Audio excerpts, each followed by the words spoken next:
এক সপ্তাহের ব্যবধানে পুলিশ আর সেনাবাহিনীর উপর দুদফা হামলার ঘটনায় উত্তেজনা বিরাজ করছে মিয়ানমারের রাখাইন রাজ্যে। এতে শঙ্কা জেগেছে রোহিঙ্গাদের আবারও বাংলাদেশমুখী হবার। এমন অবস্থায় বিশেষজ্ঞরা বলছেন, নতুন এই পরিস্থিতি মোকাবেলায় কূটনৈতিকভাবে শক্ত অবস্থান গড়ে তুলতে হবে ঢাকাকে।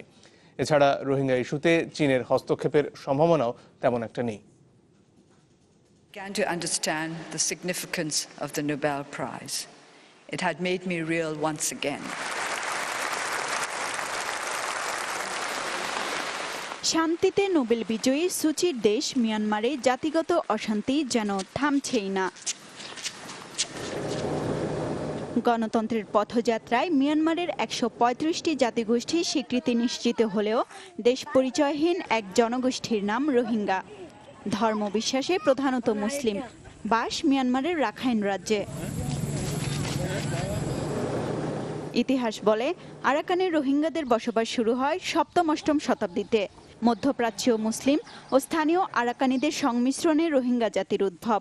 পরবর্তীতে চাটগাইয়া, রাখাইন, আরাকানি, বার্মিজ, বাঙালি, ভারতীয়, মধ্যপ্রাচ্য, মধ্য এশিয়া ও দক্ষিণ পূর্ব এশিয়ার মানুষদের মিশ্রণে উদ্ভূত এই সংকর জাতি ত্রয়োদশ-চতুর্দশ শতাব্দীতে পূর্ণাঙ্গ জাতি হিসেবে আত্মপ্রকাশ করে।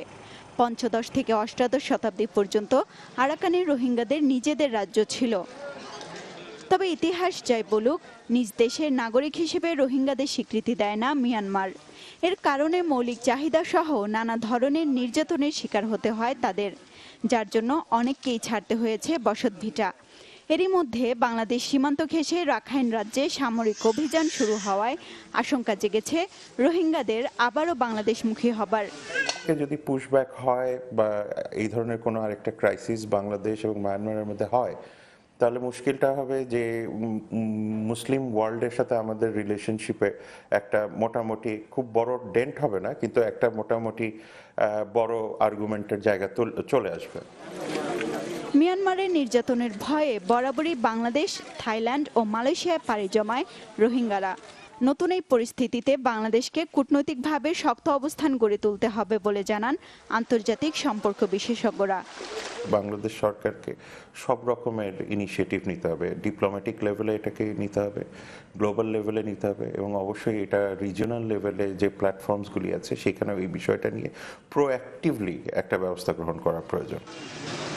তবে মিয়ানমারের রোহিঙ্গা ইস্যুতে চীন জড়িত হতে চাইবে না বলেও ধারণা এই অধ্যাপকের। মুন্নিমুন, চ্যানেল 24।